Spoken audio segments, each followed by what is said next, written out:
Well, all the same, more appointments came to the talented Ugo Boncompagni. Pope Paul IV appointed Ugo Boncompagni to a commission for the reform of the church in 1556, and the same year sent him on a diplomatic mission to France, then to Brussels, and then in July 1558 named him bishop. And it's in 1558 when Ugo celebrated his first Mass in St. Peter's in Rome. Pius IV sent Ugo Boncompagni to the Council of Trent, and this was crucial. From 1561 to 1563, Ugo attended the Council of Trent as an expert in canon or church law, and he played a noteworthy part in drafting the final decrees of the Council of Trent. And it was Pius IV who rewarded Ugo Boncompagni with a cardinalate in the year 1565. It was Pius IV who also entrusted Ugo Boncompagni with an important legation to Spain as the papal nuncio, or ambassador, in Madrid. And here Ugo won the confidence of Philip II of Spain, which was to become extremely important in his foreign policy as pope. In fact, it was King Philip II's influence that was largely responsible for securing Ugo's election at an exceptionally brief conclave, less than 24 hours following Pius V's death, over obvious competitors, Cardinal Alessandro Farnese and Cardinal d'Este. Ugo Boncompagni on election took the name Gregory XIII in homage to that great reforming Pope Gregory I, who reigned from 590 to 604. And as it happens, Ugo Boncompagni was to be the last pope ever elected on the first ballot in the papal conclave. The date was the 13th of May, 1572. An enormous influence on Pope Gregory XIII was Carlo Borromeo, who had been a cardinal since 1560. But Gregory XIII also promoted two of his nephews to the cardinalate. One immediately, Filippo Boncompagni, elevated in 1572. He was the son of a brother, Boncompagno Boncompagni. Another nephew, the son of a sister Giacomo, was Filippo Guastavillani, who was elevated in the year 1574.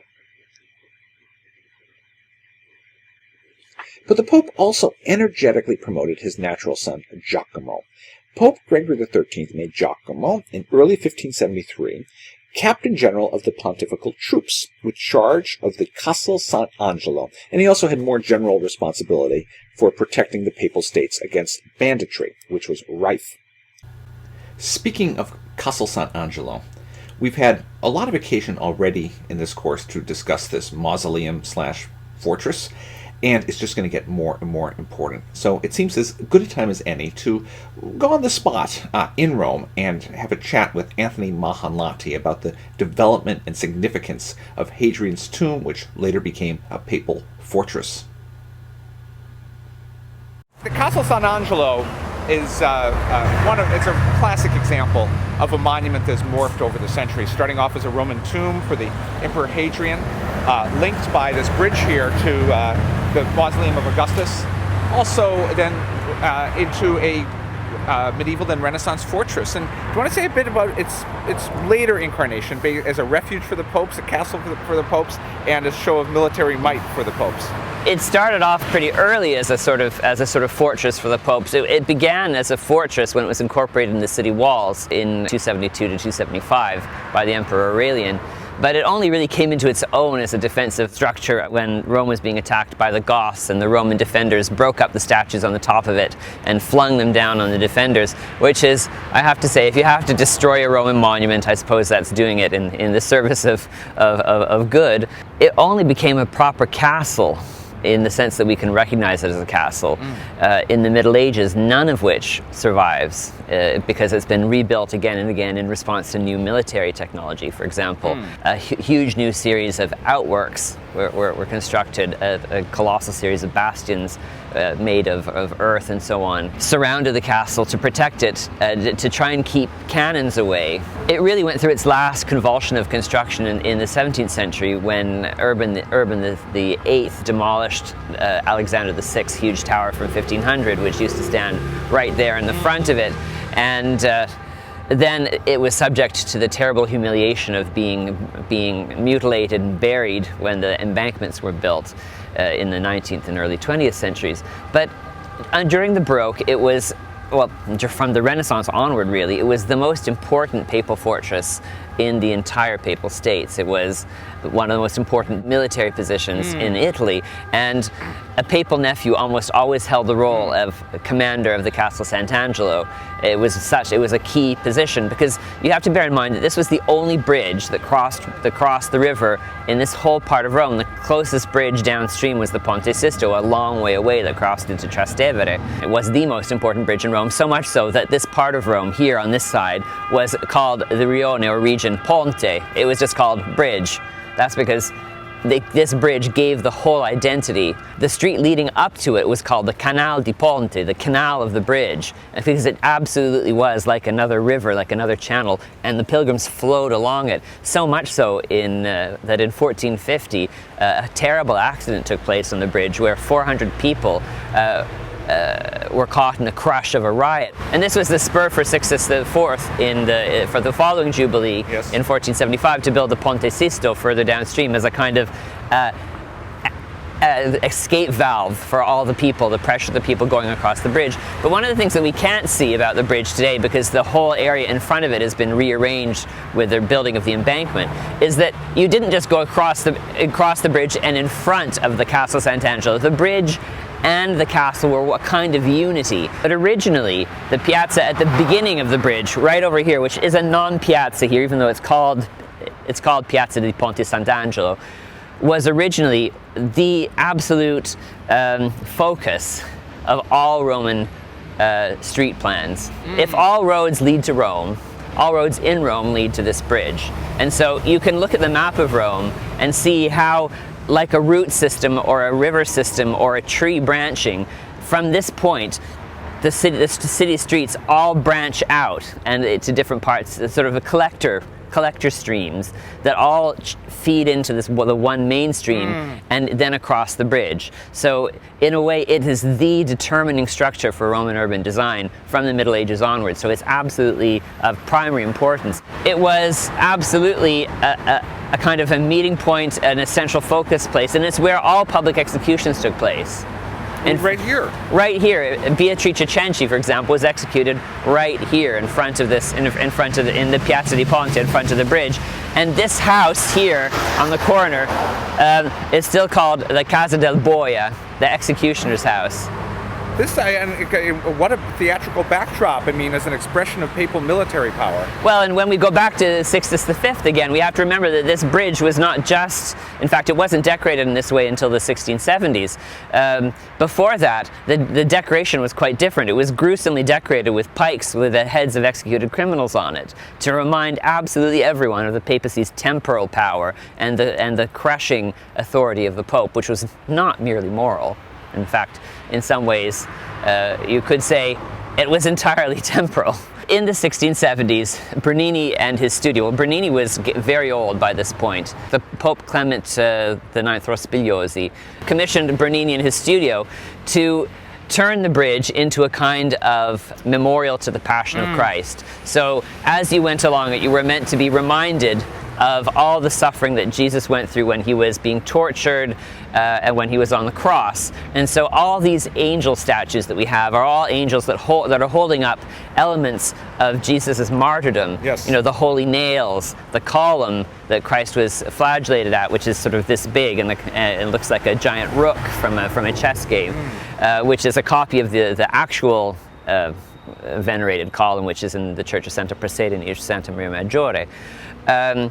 And at the far end, there's an angel holding a stick that had the sponge dipped in vinegar that was put into Christ's wound on his side, and the other one is holding the actual spear that caused the wound. And all these angels have such an expression of sort of ecstasy and delight on their faces, and their garments are all moved by invisible but turbulent winds that seem to be blowing them up and down. Then in Rome they're called I maniaci ventosi, the breezy maniacs. As a museum, it is unfortunately one of the most ill-run. It's still, because it's still nominally a military installation and is still nominally part of the authority of the army. Every 4 directors, one of the directors has to be a general And inevitably, the general is the stupidest of them and makes the worst decisions, rearranges the collections, closes off chunks of it, opens other chunks.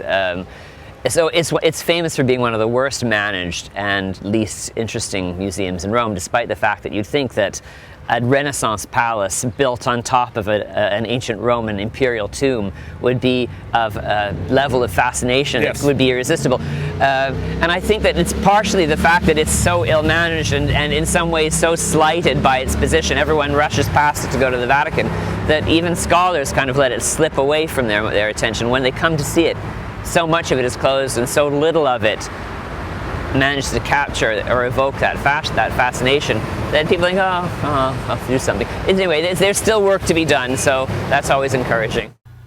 But let's return to our main theme today, the story of Pope Gregory XIII Boncompagni and his natural son, Giacomo Boncompagni. Well, we'll talk about Giacomo's career in some detail in our next lecture. But I do want to mention that his eminence waned significantly in 1576 when he forcibly sprung one of his servants who had been accused of murder from jail from the riverside prison of Tor di Nona, which no longer exists. It was, in fact, gotten rid of in the mid-17th century. Well, Giacomo thought he was going to be let scot-free for this action, but the Pope perhaps genuinely was enraged by his son's behavior. And as it turns out, Giacomo had to return the servant who was convicted by judges for murder and executed, and he himself was confined to Perugia on orders of his father. And various members of the papal court had to, whether this was stage managed or not, but in any case, it took a bit of doing for Giacomo to be returned to the good graces of his father. That same year, he was in fact married and received enormous festivities. One interesting attribute of Giacomo, there's many, and we'll be talking about him, but after the death of his father, the Pope, in 1585, and especially after 1590, Giacomo began collecting documents relating to the papacy of his father, including orations and poems, and also made a careful search of the testimonies of contemporaries who knew the Pope. In a way, he can be viewed as a proto-oral historian, because he even authored a questionnaire that he sent out to elicit responses. So it was Giacomo himself who assembled all the memoirs of the life of his father. There was help from his secretary, and then entrusted them to the Jesuits, who published them only in 1742 in this volume. This collection of materials, however, also triggered the formation of the archive of the family, and as used in this course. Giacomo also was a major patron of the late 16th century. He encouraged artists, including the architect Palladio, also the composer Pierluigi da Palestrina. Palestrina is said to have become his musical director. I mean, this is what Ludwig Pastor says in his Life of the Popes. At any rate, to Giacomo, Palestrina dedicated his first book of madrigals for 5 voices and the second book of motets for 4 voices. Giacomo was also a patron of the composer Vincenzo Ruffo, as well as of the important chess player and theatrician Giulio Cesare Polerio. But Giacomo was especially close with the great writer Torquato Tasso, whom he freed from the prison hospital of Santa Anna at Ferrara, which was a veritable madhouse where he had spent a full 7 years, the years 1579 to 1586. There's also some fascinating philosophical and scientific material attributed to Giacomo by an early Boncompagni Ludovisi archivist, and this is surfaced at the Villa Aurora, including sketches apparently connected to his father Gregory XIII's calendar reform of 1572 to 1582, which Giacomo is known to have energetically supported. Well, Gregory XIII engaged in a bit more nepotism. He even appointed as cardinal, at the age of 21, Giacomo's brother-in-law, Francesco Sforza. At that point, he was a captain general in the army of King Philip of Spain. And with that, we've pretty much seen the members of Pope Gregory's inner circle. At the core were the 2 cardinal nephews, and also Giacomo, the Pope's son. Even Tolomeo Gallio, who was his closest advisor otherwise, and really was the first papal secretary of state in the modern sense, well, even Gallio didn't get very much of a say. Gregory XIII remained an independent worker. Gregory pretty much left in place the laws, some quite rigid, that had been left to him by his predecessor, Pope Pius V. However, he was not exactly consistent in their implementation. As a result, there was a marked increase in crime, especially in rural areas, during his pontificate. In general, under Gregory XIII, the power of the papacy markedly increased, and that of the cardinals substantially decreased.